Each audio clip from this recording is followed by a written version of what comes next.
आइए आज सीधे बात करते हैं मानव जीवन के उस सबसे बड़े और पुराने संघर्ष की जिसमें हम सब रोज उलझते हैं, कर्म और कर्तव्य। आज के इस विश्लेषण में हम भगवद गीता के तीसरे अध्याय के गहरे ज्ञान को डीकोड करने वाले हैं, एकदम आसान और आम बोलचाल की भाषा में। हम समझेंगे कि आखिर सही कर्म क्या है और क्यों हम अपनी जिम्मेदारियों को लेकर अक्सर इतना कंफ्यूज रहते हैं। जरा सोचिए, कितनी बार ऐसा होता है कि हम जानते हैं कोई काम हमारे लिए नुकसानदायक है, फिर भी हम उसे कर बैठते हैं।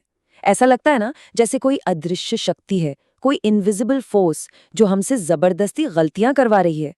ये इंसानी बर्ताव का एक बहुत बड़ा रहस्य है। और दिलचस्प बात यह है कि बिल्कुल यही दुविधा अर्जुन के मन में भी थी।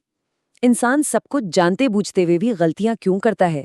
चलिए इसी गुत्थी को सुलझाते हैं। इस पूरे रहस्य को डीकोड करने के लिए हम इन 5 अहम पड़ावों से गुजरेंगे। हम शुरुआत करेंगे कर्म की अनिवार्यता से, फिर समझेंगे योगदान का चक्र, उसके बाद देखेंगे कि समाज के लिए सही उदाहरण कैसे सेट किया जाए, फिर करेंगे उस असली दुश्मन की पहचान और अंत में उस आंतरिक शत्रु पर जीत हासिल करने का मास्टर प्लान। तो चलिए बिना किसी देरी के शुरू करते हैं। तो सबसे पहली और बुनियादी हकीकत जिससे हम भाग नहीं सकते वो ये है कि हर किसी को कर्म करना ही पड़ता है। कोई भी इंसान एक सिंगल सेकंड के लिए भी बिना कुछ किए रह ही नहीं सकता। सांस लेना, सोचना, बैठे रहना, ये सब भी तो कर्म ही है। दुनिया में रहते हुए कर्म से पूरी तरह कट जाना लिटरली असंभव है। और यहीं पर एंट्री होती है कर्मयोग की। अब ये शब्द सुनने में बड़ा भारी भरकम लगता है, राइट? लेकिन इसका मतलब जंगल में जाकर सन्यासी बन जाना बिल्कुल नहीं है।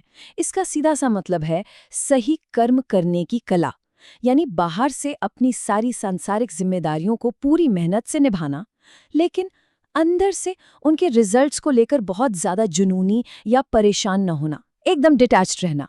देखिए, होता क्या है कि हर जीवित प्राणी अपनी प्राकृतिक प्रवृत्तियों, जिन्हें हम गुण कहते हैं, उनसे बंधा हुआ है। ये प्रवृत्तियां हमें एक्शन लेने पर मजबूर करती हैं। अब ऐसे में अगर कोई सिर्फ ऊपर ऊपर से काम करना छोड़ दे, फिजिकली इनएक्टिव हो जाए, लेकिन उसका दिमाग 24 घंटे दुनिया की सुख सुविधाओं में ही अटका रहे, तो वो त्याग पूरी तरह से दिखावा है, एकदम व्यर्थ है। सच्ची शांति काम छोड़ने में नहीं, बल्कि उसे करने का नजरिया बदलने में है। अब ये समझना बहुत जरूरी है कि हमारा एक अकेला छोटा सा काम इस पूरी दुनिया के इतने बड़े इकोसिस्टम में फिट कैसे बैठता है। हमारे रोजमर्रा के काम इस पूरे ब्रह्मांड के चक्र का एक बहुत ही क्रिटिकल हिस्सा है।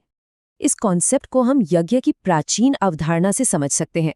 अब यज्ञ का मतलब सिर्फ अग्नि में आहुति देना ही नहीं होता। इसका असली मतलब है निस्वार्थ योगदान। इसे ऐसे देखिए, जब हम अपने निर्धारित कर्तव्य पूरी ईमानदारी से निभाते हैं और समाज में कुछ कंट्रीब्यूट करते हैं, तो उससे प्रकृति में एक संतुलन, एक बैलेंस बनता है। इसी बैलेंस से बारिश होती है, जिससे अन्न पैदा होता है और उसी से इस धरती पर जीवन फलता फूलता है। ये कितनी खूबसूरत चेन है ना। हमारे रोज के सही काम इस पूरी धरती की लाइफलाइन है। तो यहाँ सबसे बड़ी बात ये निकल कर आती है कि अगर हम सिर्फ अपनी इंद्रियों के मजे और स्वार्थ के लिए जी रहे हैं, तो वो जीवन एक तरह से बेकार है।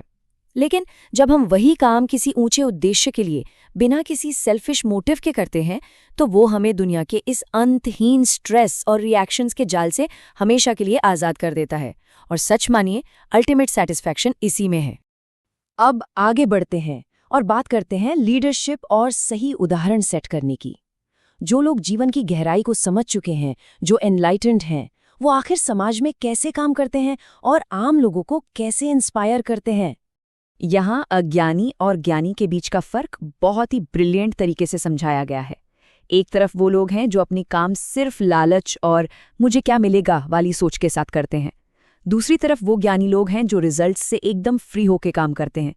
दिलचस्प बात यह है कि एक ज्ञानी इंसान काम करना नहीं छोड़ता। वो काम करता है, लेकिन इसलिए ताकि वो समाज के लिए एक सही बेंचमार्क, एक सही उदाहरण सेट कर सके।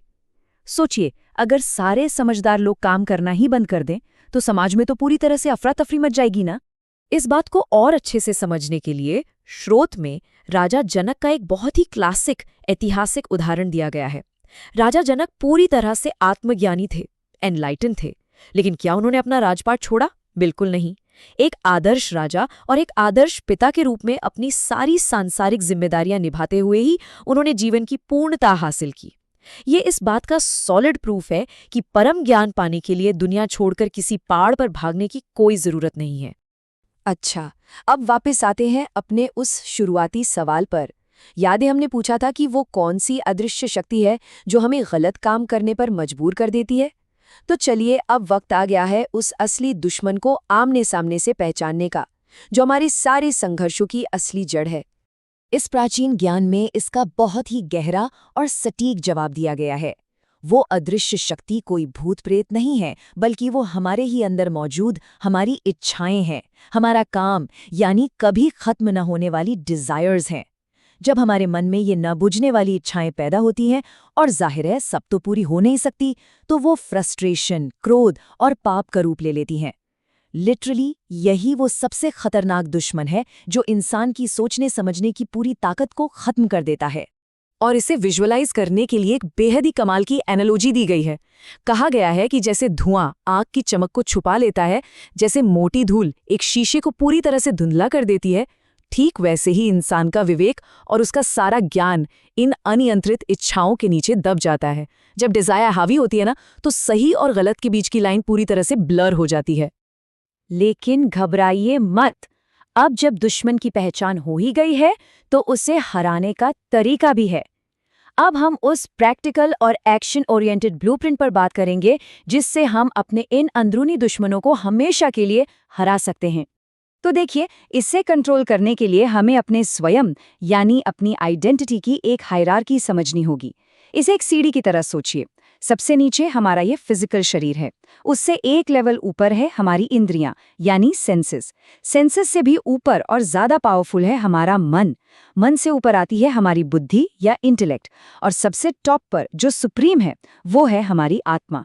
इस ब्लूप्रिंट का सीधा सा फंडा ये है कि हमें हमेशा अपनी टॉप लेवल की पावर यानी आत्मा और लॉजिकल बुद्धि का इस्तेमाल करके अपने निचले लेवल यानी मन और भागती हुई इंद्रियों को कंट्रोल में रखना है। और इसका सबसे क्रिटिकल टेक अवे ये है, क्योंकि हमारी इंद्रियां, हमारा मन और हमारी बुद्धि ही वो जगह हैं जहां ये सारी इच्छाएं अपना घर बनाती हैं, इसलिए सबसे पहला और सबसे जरूरी कदम है शुरुआत से ही अपनी इंद्रियों पर लगाम लगाना। अगर हमने अपने सेंसेस को कंट्रोल कर लिया, तो यकीन मानिए ये इच्छा नाम का दुश्मन हमारे ज्ञान को कभी नष्ट नहीं कर पाएगा और हम अंदर से पूरी तरह से शांत रह पाएंगे। तो अब हम इस पूरी चर्चा के बिल्कुल आखिर में आ गए हैं। इस प्राचीन और गहरे ज्ञान को अपने आज के मॉडर्न लाइफस्टाइल से जोड़ते हुए आपके लिए एक सोचने वाली बात छोड़कर जा रहे हैं। अगर हमारी ये अनियंत्रित इच्छाएं ही हमारी सबसे बड़ी दुश्मन है, तो उन्हें हराने की शुरुआत हम आज इसी वक्त से कैसे कर सकते हैं? जरा सोचिए, आज पूरे दिन में ऐसा कौन से एक छोटा सा काम है जो हम बिना किसी भी रिजल्ट की उम्मीद किए एकदम निस्वार्थ भाव से कर सकते हैं? ये सोचने में भले ही बहुत छोटी बात लगे, लेकिन ये इस गहरे ज्ञान को असल जिंदगी में उतारने का एक गेम चेंजर कदम हो सकता है। इस सवाल के साथ आपको छोड़ जाते हैं। मिलते हैं अगली बार एक और नए और दिलचस्प विश्लेषण के साथ।